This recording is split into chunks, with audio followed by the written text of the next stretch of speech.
नमस्ते मित्रांनो, आपलं सर्वांचं स्वागत आहे. आपण पाहूया बाळूमामाच्या नावानं चांगभलं. इकडे मामा म्हणत असतात, अरे भरमा, तू तर पुजारीचा मान मागतोयस ते खरं, पण तुला जर दिलं तर समधी लोक येतील, ते सुद्धा म्हणतील पुजाऱ्याचं मान ह्याला एकट्याला कसं काय दिलं म्हणून.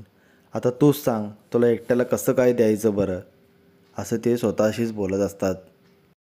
पुढे आपण पाहतो, बापू व दत्तू भरमाला जाऊन भेटतात व म्हणतात, अरे तू असं कसं काय बोललं बरं मामासने, आणि असं कसं काय विचारलास बरं. भरमा म्हणतो, काय विचारलं मी आणि काय झालं बरं. बापू म्हणतो, तू जेव्हापासून पुजारीचं मान मागितलं मामांना, तेव्हापासून मामा आता कोणाशी जास्ती बोलणंच झाल्यात, शांतच आहेत, आधीसारखं काय बोलत नाहीत. असे काय विचारलास मग तू. भरमा म्हणू लागतो, आता माझ्या मनामध्ये जे होतं मी सांगून टाकलं, आता त्यात काय एवढं, आता ते एवढं बी देऊ शकत नाहीत का मामा मला. मी एवढी सेवा केली, मला काहीतरी मिळालं पाहिजे. मी काय जमीन मागितलं का पैकं मागितलं, मी तर फक्त पुजारीचा मान मागितला, तेवढं बी नाही मिळू शकत का मला.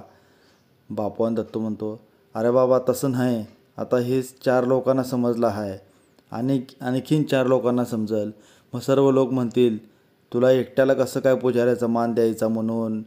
सर्व लोक विचारायला येतील, मग तेव्हा काय करशील. भरमा म्हणू लागतो, तुम्हाला काही त्रास झाला का मी असं विचारल्याबद्दल. बापू म्हणतो, अरे त्रास वगैरे कामासनी काय नाही, पण तू आता विचारलास, 4 लोकांना समजलं, आणखीन 4 लोकांना समजणार, मग हे आता केवढ्याला पडायचं. सर्व लोक येऊन विचार लागणार. कसं आहे, हे दुसऱ्यांनी कोणी ठरवलं असतं तर काय वाटलं नसतं. तू स्वतः जाऊन मामासने विचारलास की पुजारीचा मान मला मिळाला पाहिजे म्हणून. असं नसतं या ते. भरमा व त्याची पत्नी दोघेही सांगू लागतात, हे पहा, आमच्या मनामध्ये जे होतं आम्ही ते मागितलं, आणि आजपर्यंत आम्ही मामासने काय बी मागितलेलं नाही, एवढं तर ते देऊ शकतातच की आमासने. बापू म्हणतो, अरे होय, पण आता लोकांचं काय करायचं. तुम्ही तर आता 4 लोकांना सांगितलं, बाकीच्या अजून 4 लोकांना कळणार, मग सर्व लोक ते येणार, परत तेच होणार. पुढे आपण पाहतो, रामा तळावर सोडलेल्या मुलांना आणण्यासाठी निघालेला असतो. तो सोबतीला 2 मित्रांना घेऊन निघालेला असतो. आता तळसुद्धा खूप लांब असतं, आणि आता हे चालत चाललेले असतात.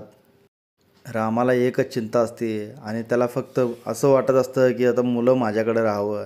आता खूप दिवस झालं तळावर आहेत ते, आणि त्यांना आता माझ्याकडे आणावं, मामांच्या तळावरून आपल्याकडं मुलांना ठेवावं, असं त्याला वाटत असतं. म्हणून तो निघालेला असतो. मध्ये थांबतात व एकजण म्हणू लागतो, अरे आपण गाडीने गेलो असतो तर बरं झालं असतं की, खूप लांब आहे मामांचा तळ. रामा म्हणतो, अरे होय, मी बी तेच विचार करत होतो की काय करायचं म्हणून. खूप लांब आहे, आणि असंच गेलो चालत तर अंधार व्हायचा, हा दिवससुद्धा जायचा. त्यातला एक जण म्हणतो, बरं ठीक आहे, मी इथे कुठे गाडी आहे का पाहून येतो, असेल तर आपण तिथून जाऊया. रामा म्हणतो, बरं ठीक आहे, मग तू बघून ये. दुसरा म्हणू लागतो, अरे रामा, मला तहान लागले आहे, मी जरा पाणी वगैरे मिळते का पाहून येतो आणि जाऊन येतो जरा. रामा म्हणतो, बरं ठीक आहे, पिऊन ये, मी इथेच थांबतो. रामा खूप वेळ तिथेच थांबतो. खूप वेळ होतं, पण ते दोघेही काही येत नाहीत. रामा म्हणू लागतो, अरे किती वेळ झालं अजून आलेले नाहीत, आता कसं व्हायचं. तळावर तर जावं लागल, आणि आता अंधार होईल जर मी इथेच थांबलो तर ह्यांची वाट पाहत. आता मलाच पुढे जावं लागल, काहीतरी करावं लागल, असे तो विचार करू लागतो. इकडे आपण पाहतो, मामा म्हणत असतात, अरे वसंत आणि बंडा कुठे आहेत बरं, त्यासनी बोलवा इकडे. दत्तू म्हणतो, मामा आहे तिथे, त्यांना बोलवतो थांबा. ते दोन्हीही मुले मामांजवळ येतात. मामा त्यासनी विचारू लागतात, काय र, तुम्हाला तुमचं बा बोलवायला आलं तर तुम्ही जाशील का. तर त्यातला एक जण म्हणू लागतो, हो मामा, जाईल मी. दुसरा म्हणतो, मामा तुम्ही सांगसाल तसं, जर तुम्ही जा म्हणलं तर जाईल, थांबा म्हणले तर आम्ही इथेच थांबल. मामा त्या मुलाला सांगू लागतात, अरे तिकडं जाऊन काय करणार आहेस बरं, तिथं कामधंदा नाही, काय नाही, पोटाला अन्नसुद्धा मिळणार नाही, भुकं राहणार आहेस का. इथे तुला काम आहे, जेवण आहे, सर्व आहे, मग तिकडे जाऊन काय करणार बरं आता. हे पहा, मला तर असं वाटतं या तुमचं हित इथं आहे, तुमचं इथं कल्याण होणार आहे, तुम्ही इथं थांबावं असं मला वाटतं या, आणि तिकडे सोडायची माझी काही इच्छा नाही पहा. त्या दोन्ही मुलांना तळावरील लोक समजावू लागतात, अरे तिकडं जाऊन काय करणार आहात तुम्ही? इथे असाल तर मामांनी सांगितल्याप्रमाणे तुमचं चांगलं होईल आणि मामांना पुढचं भविष्य दिसतं या म्हणून मामा सांगत असतात आणि मामा जे काही सांगत आहेत ते ऐकलं तर तुमचं चांगलं होईल. पुढे आपण पाहतो रामा खूप वेळ थांबलेला असतो. त्याला काही गाडी मिळत नाही. तो विचार करू लागतो आता आपल्याला खूप वेळ झालेला आहे आणि इथे तर काही गाडी येत नाही आणि मामांचं तळसुद्धा माहीत नाही अजून कुठे आहे. तर आपण एक काम करू, शेजारी इथं घर आहे आपलं आपल्या पाहुण्यांचं, तिथे आपण जाऊ. तो असे विचार करू लागतो व तिकडे तो निघतो. तो आता पाहुण्यांच्या घरी येतो व त्यांना म्हणू लागतो मी मामांच्या तळावर जात आहे. म्हणलं मध्ये वाटेत तुमचं घर मिळालं, आता म्हणलं तुमच्या घरीच यावं. ते पाहुणे म्हणू लागतात बरं झालं तुम्ही इथे आलात, काहीतरी आता खाऊन जावा.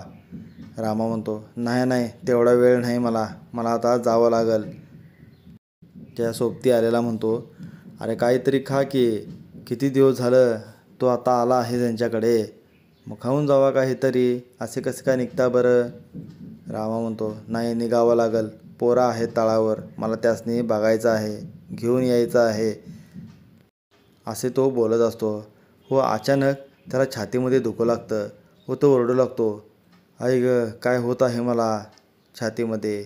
तसे तो पकडून खाली पडतो व तिथले लोक म्हणू लागतात अरे वैद्यांना बोलवा आणि काय होतं आहे ते पहा. रामा म्हणतो त्याची काही गरज नाही, माझं एक फक्त काम करा, तळावर माझी पोरं आहेत त्यासनी घेऊन या, मला त्यांना पाहायचं आहे, एवढं माझं काम केलं तर खूप बरं होईल असे तो म्हणू लागतो.